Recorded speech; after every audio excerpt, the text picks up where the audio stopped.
સુરતમાં 6 કરોડની કિંમતનું કોબરાનું 6.5 ml ઝેર પકડાયું. અમદાવાદના સોની પાસેથી લવાયું હતું. રેવ પાર્ટીમાં વિશેષ નશો થાય છે. 7 આરોપીની ધરપકડ કરાઈ છે. સુરત એસઓજી પોલીસને એક મોટી સફળતા મળી છે, જેમાં ગુજરાતમાં સૌપ્રથમ વખત 5.85 કરોડનું કિંમતનું કોબરા સાપનું ઝેરી ઝડપી પાડવામાં આવ્યું છે. આ ઓપરેશનમાં લસકાણા પોલીસે 7 આરોપીની ધરપકડ કરી છે. પ્રાથમિક તપાસમાં બહાર આવ્યું છે કે આ ઝેર અમદાવાદના એક શોની પાસેથી લાવવામાં આવ્યું હતું અને આરોપીઓએ તેને સુરતમાં વેચવાની પેરવીમાં હતા. નોંધનીય છે કે સાપના ઝેરનો ઉપયોગ બ્લડ પ્રેશરની દવાઓ બનાવવા માટે થતો હોય છે, પરંતુ છેલ્લા કેટલાય સમયથી રેવ પાર્ટીઓમાં નશો કરવા માટે પણ તેનો ગેરકાયદેસર ઉપયોગ વધ્યો છે, જેના પગલે પોલીસ હવે આ નેટવર્કના મૂળ સુધી પહોંચવા વધુ તપાસ કરી રહી છે. ધરપકડ કરાયેલા 7 આરોપીમાં સુરતના 2 અને વડોદરાના 5 શખ્સોનો સમાવેશ થાય છે, જેમાં 67 વર્ષીય મનસુખ ઘિનૈયા, 60 વર્ષીય ચિમન ભુવા, 41 વર્ષીય સમીર પંચાલ, 74 વર્ષીય પ્રવીણ શાહ, 50 વર્ષીય કેતન શાહ, 54 વર્ષીય મકરંદ કુલકર્ણી અને 40 વર્ષીય પ્રશાંત શાહ સામેલ છે. પોલીસ તપાસમાં બહાર આવ્યું છે કે આ ઝેર અમદાવાદના એક શોની પાસેથી લાવવામાં આવ્યું હતું. આરોપીઓ લસકાણા અને સરથાણા વિસ્તારમાં કિંમતી ઝેરના વેચાણ માટે નેટવર્ક ફેલાવી રહ્યા હતા, પરંતુ પોલીસની સતર્કતાને કારણે તેમનો ઈરાદો સફળ થઈ શક્યો નહીં.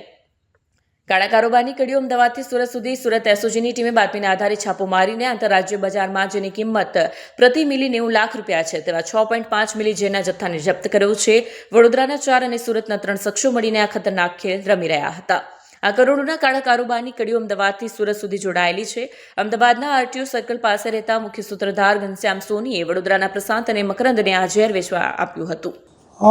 ગુજરાતના ઇતિહાસમાં સૌપ્રથમ વાર 5 કરોડ 85 લાખની કિંમતનું પ્રતિબંધિત કોબરા સાપનું ઝેર એટલે કે વેનમ એની સાથે 7 ઈસમોને જે છે એ એસઓજીની ટીમે ઝડપી પાડ્યા છે અને એની જાણવાજોગ દાખલ કરી છે અને ફોરેસ્ટ વિભાગ આની અંદર જોડાયું છે. અને આ વેનમ જે છે એ લેબના ટેસ્ટને અંતે સાબિત થશે તો ત્યારબાદ જે છે ફોરેસ્ટ વન અધિનિયમ સંરક્ષણ અધિનિયમ મુજબ ગુનો દાખલ કરી અને આગળની કાર્યવાહી કરવામાં આવશે. હકીકત એવી છે કે જે એક અમદાવાદનો વ્યક્તિ છે જેનું નામ છે ઘનશ્યામ સોની, આરટીઓ સર્કલ સામે અમદાવાદમાં રહે છે અને તેણે જે છે એ બરોડાના પ્રશાંત અને મકરંદ આ બંને જે વ્યક્તિ છે એને આ વેચવા માટે આપેલું અને પછી બરોડાના 4 વ્યક્તિઓ સુરતનો જે મેરેજ બ્યુરો ચલાવે છે જેનું નામ છે મનસુખભાઈ અંબાભાઈ ધીનૈયા અને એને ત્યાં આ લોકો વેચવા માટે આવેલા અને 9 કરોડમાં જે છે એ ડીલ પાકી થયેલી અને એ વેચવા માટેનો પ્રયત્ન કરતા હતા. એ દરમિયાન જ તે એસઓજીની ટીમે આ 7 આરોપીઓને આ જે 6.5 ml કોબરાનું ઝેર વેનમ છે એની સાથે ઝડપી પાડ્યા છે.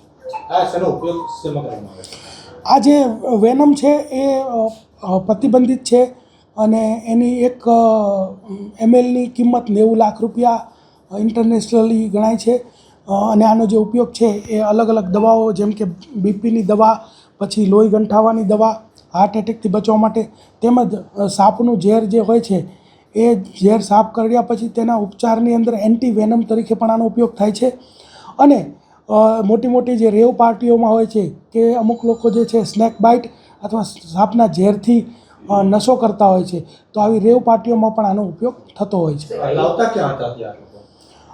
જે ઘનશ્યામ સોની છે જે વોન્ટેડ છે, જેણે આ બરોડાના જે 4 વ્યક્તિ છે એને આપેલું ને એમાં એક એડવોકેટ પણ છે અને આ જે છે ઘનશ્યામ પકડાશે ત્યારબાદ આપણને ખબર પડશે કે આ લોકો ક્યાંથી લાવેલા હતા.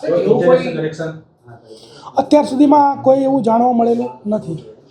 એવું કોઈ જે પકડાયું છે એમાં સુરતના આ પાર્ટીને લઈને કોઈ કનેક્શન હોય કે અત્યારે એવું હતું કે જે બરોડાના 4 લોકો છે અને જે સુરતના 3 આ બધા લોકો જે છે એ મળીને અલગ અલગ કમિશનથી એમને એવું હતું કે ભાઈ 9 કરોડમાં ડીલ ફાઇનલ થઈ જશે, તો એ રીતે વેચવા માટે ફરતા હતા અને એ વેચાણ થાય એ પહેલાં જે એસઓજીએ એને ઝડપી પાડ્યા છે.